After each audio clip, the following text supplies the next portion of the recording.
Hi everyone and welcome to today's video. Today I'm going to tell you how to save an emergency fund.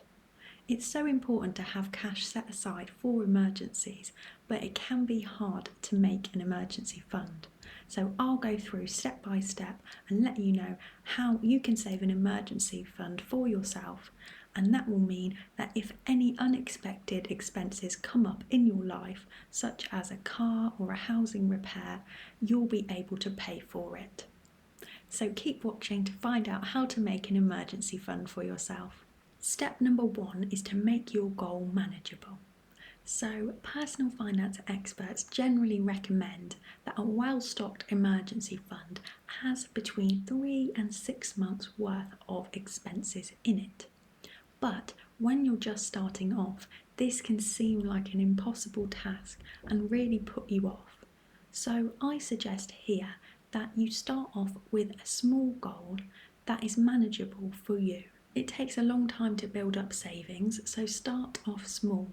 You can set your goal at £500 or £1,000, whatever's manageable for you, and then if you're able to save up that money, it will mean that you're able to pay off an emergency expense such as a car repair or a housing repair. You should be able to afford that, so it will give you that peace of mind if you can save that amount.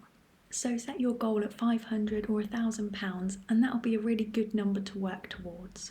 Try to set aside the same amount each month to get you towards your goal, and when you reach that goal you can set yourself another higher goal, and before you know it you'll have a really well stocked emergency fund. Number 2 is to open an emergency savings account. So now you have your emergency fund goal, you'll need a savings account for that money. It's ideal here to open a separate savings account just for your emergency fund. This account should be easily accessible but separate from your day-to-day spending account. It's important to make it so that your emergency fund is easily accessible in an emergency, but you don't want to see that account on a daily basis and be tempted to dip into those savings. An ideal trick here is to open an account with a separate bank from your usual bank, so that when you log into your online banking or your apps, you won't automatically see that account and see those savings in there as money that you could spend. So I would suggest putting your money into a savings account that earns interest that you can access if you have to. I'll link a video above that goes into the best high interest savings accounts that are around at the moment, so check that out if you're looking for an account for your emergency fund. Step number 3 is to pay yourself first. So make sure to set up automatic deposits to your emergency fund so that as soon as your paycheck comes in, whether it's monthly, fortnightly or weekly, that you have that money automatically transferring into your emergency fund. That way you don't have to remember to do it, or you don't even need to know that it's happening.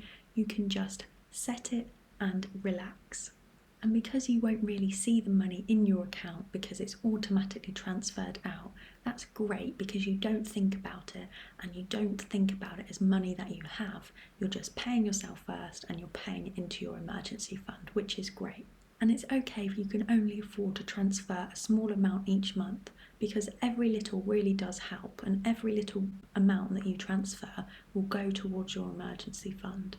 You may also be prioritising paying off debt, which is great, but just remember that if an emergency expense did come up, you wouldn't want to have to go into more debt to cover that expense. So remember that it's really important to try and save an emergency fund, however small, just so that you could cover a small emergency expense and you wouldn't have to go into any more debt to cover it.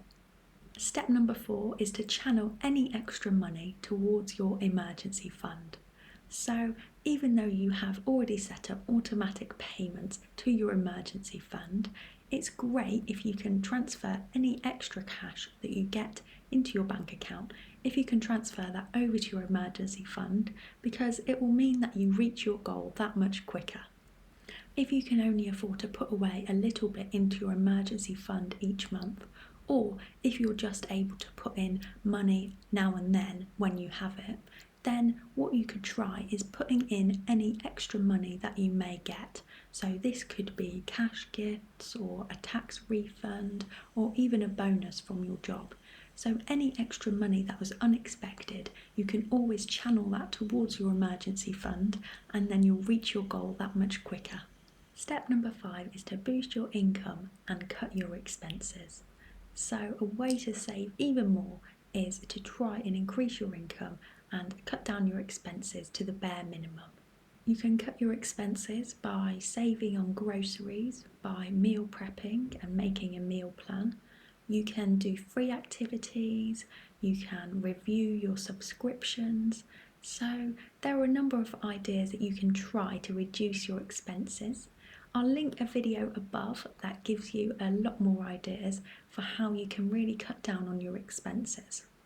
But once you cut down on your expenses and you really can't cut out any more, then the only way to actually increase your savings rate is to boost your income. So you might consider how you could actually increase your income. Perhaps you could start a side hustle. So there are so many things that you might do in your spare time to get some extra income. I'll link a video above where I give you lots of ideas for side hustles that you can start to make yourself some extra money. So that could be a really good way to increase your emergency fund. So have a go at reducing your expenses and see how you get on, and if you can make yourself some extra income, then it just means that you'll be able to save more and build your emergency fund that much quicker. When you think about starting a side hustle, you can consider any skills that you already have and think about how you could monetize them. These could be skills that you already use in your day-to-day job, or it could be something that you do in your spare time that you're really good at and you could monetize. You might monetize this online, or you could think about some in-person side hustles as well. So check out my videos and you can see lots more ideas on those. Step number 6, which is the most important, is to only use your emergency fund in an emergency. Try to see that money as emergency money only. So if your car breaks down or if you were to lose your job. It's not money to spend on holidays or clothes or a new car. So this money is just for emergencies, and that's the most important thing to remember. When you've actually been successful in building up your emergency fund, then that's when you can start to make a separate account for fun money and start to save towards these things like holidays or clothes or cars or anything you want to spend your money on that is a non-emergency. So you could work towards that in the future, but try to remember that your emergency fund is just set aside for emergencies. In time you could have a separate savings account for fun money, but at the moment just focus on building your emergency fund. It will give you that peace of mind, and you'll also have that financial buffer should you need it. That's it, those were all the steps you need to take to build yourself an emergency fund. I hope you enjoyed it and I hope you got a lot of value from it. Give it a like if you liked the video and comment down below telling me that you liked it. Thank you for watching and see you next time.